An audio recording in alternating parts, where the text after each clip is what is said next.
নারীদের মাঝে যৌনাঙ্গ কিভাবে পরিষ্কার পরিচ্ছন্নতা রাখা যায় এটা নিয়ে বিভিন্ন ধরনের মতামত আছে। আমি খুব কমন গুলো আপনাদেরকে বলি। যেমন ধরুন সাদা স্রাবের সমস্যা নিয়ে কোনো পেশেন্ট এসছেন, তিনি আমাকে বললেন যে ম্যাডাম আমি তো খুব পরিষ্কার থাকি। কিভাবে? আমি পানিতে ডেটল দিয়ে জায়গাটা সবসময় পরিচ্ছন্ন রাখি।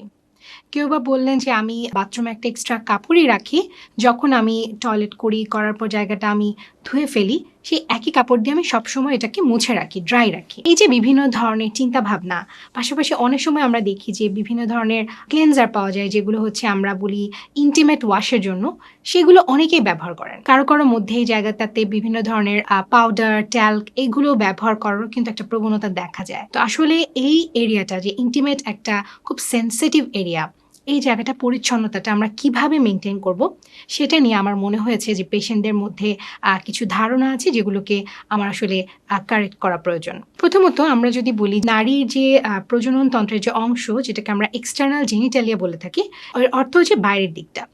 ভিতরে যে জরায়ু, টিউব, জরায়ুর মুখ থাকে সেটা কিন্তু আমরা দেখতে পাচ্ছি না। বাইরের দিক থেকে যে অংশগুলো আমরা দেখতে পাই, আমাদের ডাক্তারি ভাষায় এই জায়গাটাকে আমরা বলে থাকি এক্সটার্নাল জেনিটাল এরিয়া।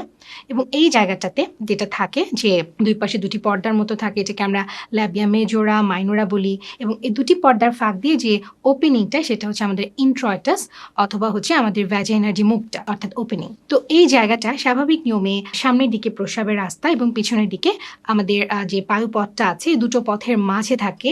এবং এই কারণে দেখা যায় যে নারীদের ক্ষেত্রে প্রস্রাবে ইনফেকশন হওয়ার চান্স কিন্তু অনেক বেশি থাকে। সেই কারণে মাসিকের রাস্তার যে পরিচ্ছন্নতাটা প্রয়োজন, সেটা কিন্তু আমাদেরকে খুব সচেতনভাবে মেনটেন করতে হয়। এখন এটা মেনটেন করার জন্য কি করতে হবে? অনেকে আমার কাছে জানতে চান যে ম্যাডাম আমি কি কোনো ইন্টিমেট ওয়াশ কিনবো কিনা, অথবা আমি আলাদা করে কোনো কিছু ব্যবহার করব কিনা।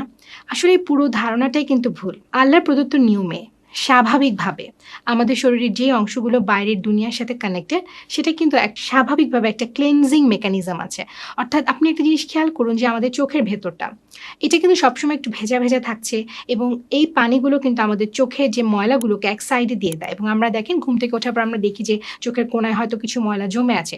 এটা আপনি বা আমি কিন্তু ক্লিন করিনি, এটা খুব স্বাভাবিক নিয়মে আমাদের কর্নারে চলে আসছে এবং আমরা এটাকে ক্লিন করে ফেলছি। একইভাবে মাসিকের রাস্তা কিন্তু তার নিজের মতো করে পরিষ্কার হতে চায়। এই যে একটা স্বাভাবিক সিক্রেশন একটা থাকে মাসিকের রাস্তার ভিতর, এর কাজ হচ্ছে জরায়ুর মুখের কাছে, অর্থাৎ এই ভ্যাজাইনার ভিতরে যে রোগ জীবাণুগুলোকে থাকে, যেই ধরনের জার্মস থাকে, ব্যাকটেরিয়া যেটাই থাকুক, এটাকে সবসময় একটা ক্লিন করা, অর্থাৎ বাইরের দিকে ঠেলে দেওয়া, বের করে দেওয়া। আমরা যেটা ভুল করে থাকি যে এই যে একটা স্বাভাবিক মেকানিজম, এটার মধ্যে আমরা কখনো কখনো হস্তক্ষেপ করে ফেলি। যেমন ধরুন অনেকে আছেন যে তারা পানিতে ডেটল বা স্যাভলন এই জাতীয় অ্যান্টিসেপটিক জিনিস দিয়ে জায়গাটা সবসময় পরিচ্ছন্ন রাখেন এবং তারা মনে করেন যে এটাই হয়তো বা নিয়ম। আমাদের এই মাসিকের রাস্তার ভিতরে দুই ধরনের জীবাণু থাকবে, একটি ভালো একটি খারাপ। অর্থাৎ কিছু জীবাণু থাকে যারা এই মাসিকের রাস্তার ভিতরেই থাকে জায়গাটাকে প্রোটেক্ট করার জন্য, এবং কিছু জীবাণু থাকে যেটার পরিমাণটা বেড়ে গেলে সাদা স্রাবের পরিমাণ বেড়ে যায়। ধরুন আপনি ডেটল বা এই জাতীয় একটি অ্যান্টিসেপটিক ওয়াশ দিয়ে জায়গাটাকে পরিচ্ছন্ন করছেন, এতে কি হবে? এই যে জীবাণুগুলো ছিল সব ক্লিন হয়ে যাবে। আপনি হয়তো ভাবছেন আপনি পরিষ্কার করে ফেলেছেন জায়গাটা, কিন্তু একটা জিনিস দেখুন, যে ভালো জীবাণুটা ছিল, যে ওই জায়গাটাকে প্রোটেক্ট করতো, সেটাও কিন্তু নষ্ট হয়ে যাচ্ছে।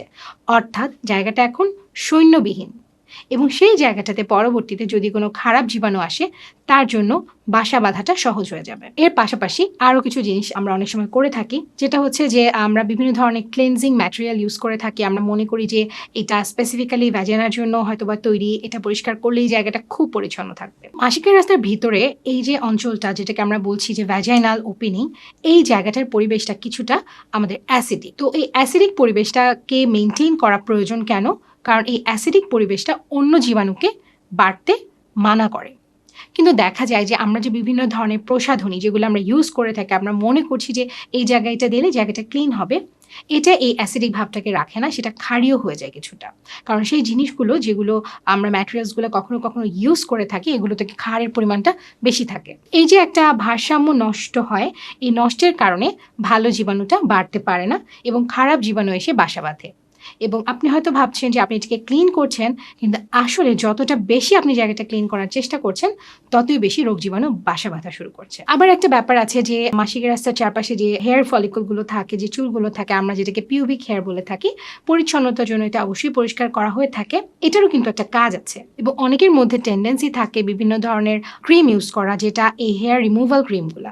এবং এই হেয়ার রিমুভাল ক্রিমগুলা কিন্তু যেটা করে যে সারফেসে যে তারা কখনো কখনো কিছু ড্যামেজ করে আসে, কিছু ক্ষতি করে আসে এবং এই ক্ষতির কারণে দেখা যায় সেখানে ছোট কিছু জায়গাতে হয়তোবা ২-১টা জীবাণু বাসা বাঁধলো এবং এটা পরবর্তীতে কিন্তু সেই জায়গার পরিবেশটাকে নষ্ট করে এবং এই জীবাণুগুলো বেড়ে দেখা যায় অন্য কোনো জীবাণুকে আবার ইনভাইট করে এবং দেখা যায় ইনফেকশনটা বেড়ে যায়। আমি আমার পেশেন্টদেরকে সাধারণত পরিচ্ছন্নতা কিভাবে করবে এটা বলার জন্য যেটা সবসময় বলি সেটা হচ্ছে সবচেয়ে বেস্ট জিনিস যেটা দিয়ে আপনি ক্লিন রাখতে পারেন সেটা হচ্ছে পানি। পানি অর্থ একদম প্লেইন ওয়াটার। কুসুম গরম পানি আপনি যেটাই বলুন না কেন, এখানে আসলে এগুলো কখনোই ম্যাটার করে না। মূলত আপনি পরিষ্কার পানি দিয়ে জায়গাটা পরিষ্কার করতে হবে আপনাকে। কুসুম গরম পানি অনেকে ইউজ করে থাকে। দেখা যায় পানিটা বয়েল করে হয়তোবা সেটা একটু হালকা গরম রেখে ইউজ করে অনেকে আরাম পায়।